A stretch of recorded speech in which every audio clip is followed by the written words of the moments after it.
Hi, Joyriders. Welcome to my big fat Nomad van life. The coldest night ever in Las Vegas last night. It was cold in Las Vegas last night. The state of Nevada had a freeze, a high wind storms, and just blowing trees and cars and garbage cans and plants. It was so cold in Las Vegas last night.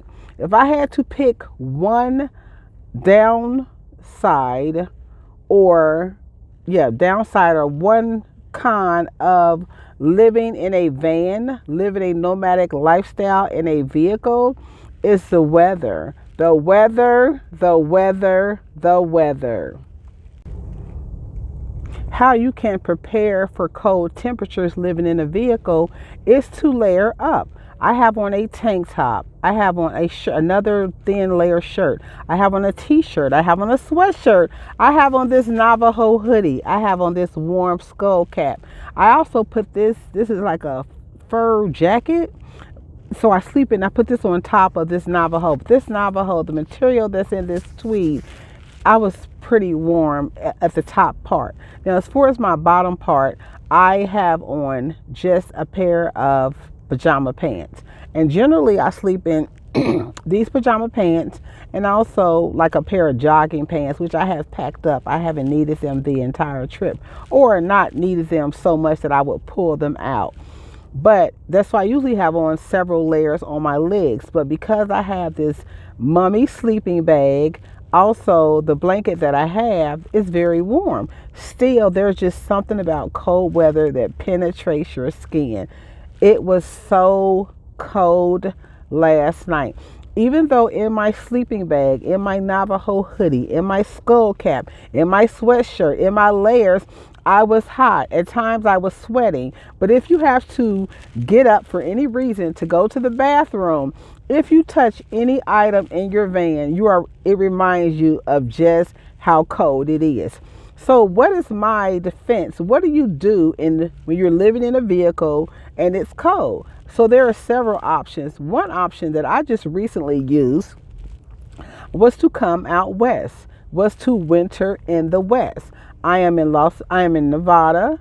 I have been in Arizona. I am going to California. I am going back to Nevada. So I plan to stay in these warmer states for the entire remainder of winter. That's one way that you stay warm while you live a nomadic lifestyle living in a van, is that you go to where there are warmer temperatures. That's why people are called snowbirds. Snowbirds flock to warm weather. They escape snow and cold. They boycott cold. Another option is to keep some emergency funds. So in case you decide you want to get a hotel room or an Airbnb, or even go to a campground where you can plug in your electric heater. Because as I've shared on this channel, I'm not going to use butane or propane in the van. So that is an option that you can have. Now, before I will do that, I would rather treat myself to, say, like a room or a campground. Not even this wasn't a major event, not a major event. Even though the weather was extremely cold, I didn't consider this like major. Like, it wasn't like this major snowstorm. Sure, there was snow and flurries, but it wasn't something that I would want to spend my funds to get a room when I could make do. And I did make do. For some of you all who have watched this channel or kind of followed the channel, you know that my son has been out for the week here in Nevada. He left yesterday. And so we hung out and we did a lot of things. He treated me to a lot of fun things along the Fremont experience. If I had wanted a room, I have my own money, my own funds. We grown folk, right? You grown folk. You don't live in this lifestyle to depend on your children. But my son, the youngest son, is a very kind soul. Both sons are kind souls, but the youngest son, he would not even hesitated. But I wanted to spend my money, the stuff that he treated me with. I wanted to eat and do stuff and gamble, which we did, and I had a ton of fun. So that's the reason why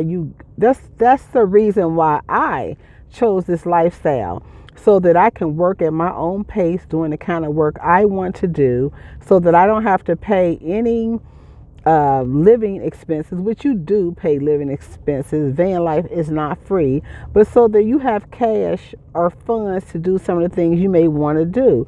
If you were doing a vacation and you came out, just say you want to go on a Grand Canyon tour, would that be something you could do just with all the bills and responsibilities you have?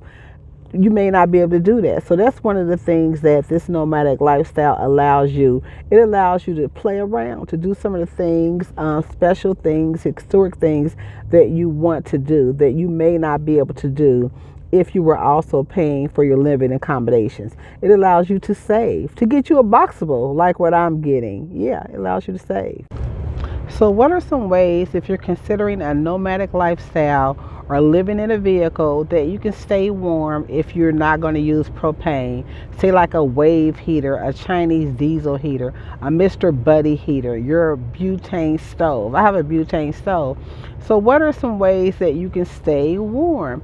First of all, layer up. You can't beat good old-fashioned layering. I remember being in my grandmother's house and I'm saying I'm cold. She's like, layer up, layer up. Layer up is one of the best ways to stay warm living in a vehicle in cold temperatures. Another way to stay warm is if you have a jackery with the watts and you get an electric blanket or a heating pad, that may be an option. Always have some extra resources, some funds, because there may be times when you're just sick or you're tired or whatever, and you want to get you a hotel or a campground. I always keep saying a campground or a hotel as if they're the same, but a campground offers you some of the amenities that just camping in, like I'm at a Pilot gas station, that camping in such a gas station does not allow. So what are some of the amenities? Electricity. If you have electricity, you can plug up not one, not two electric heaters. I was so smart on this epic road trip that I only brought my small electric heater. I didn't bring the larger one. I don't know why I didn't, but they're not even expensive. I may just go buy one. So when I do go to campgrounds, plugging in, that's one option to stay warm. Layering up, having some extra funds to get you a hotel or an Airbnb or something like that. Those are some options to stay warm living in a vehicle. Living an alternative lifestyle, such as living in a vehicle, living nowhere, being houseless and zip codeless, has its ebbs and flows, its ups and downs. Just like a traditional lifestyle has its ups and downs. But I see way more pluses. I'm having way more fun than not.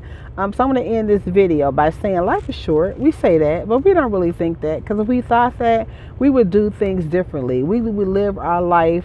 We will live our life on our own terms. We will live our best life, even if it's a simple life. We would do things to take better self-care. We would do all kinds of things if we really, truly believe that life was short. I had 2 reminders this week that life is very, very short. Life is very, very precious. By the way, if you're new to this channel, I'm Frankie. The channel is Joy Route. Welcome. On this channel, I share my epic road trip, what it's like to be a nomad. I share tips to help others who are considering becoming a nomad. I share tips to make money on the road. Even if you don't want to make money on the road, maybe you just want to make some extra money. I share those kind of tips. I share tips to keep your energy in order. I am an enerologist. Energy is everything. Don't let anyone steal your joy. There's some people out there that are going to try. Listen to me. They're going to try to steal your joy. But do not let them. If they do, you chase them down and you reclaim your joy. You reclaim your joy. And I'm going to end by saying, whatever you do, first of all, don't forget to like, make a little comment. I love reading y'all comments, and hit the notification bell so you don't miss any video. But whatever you do and however you do it, always, always, always, always, here it comes.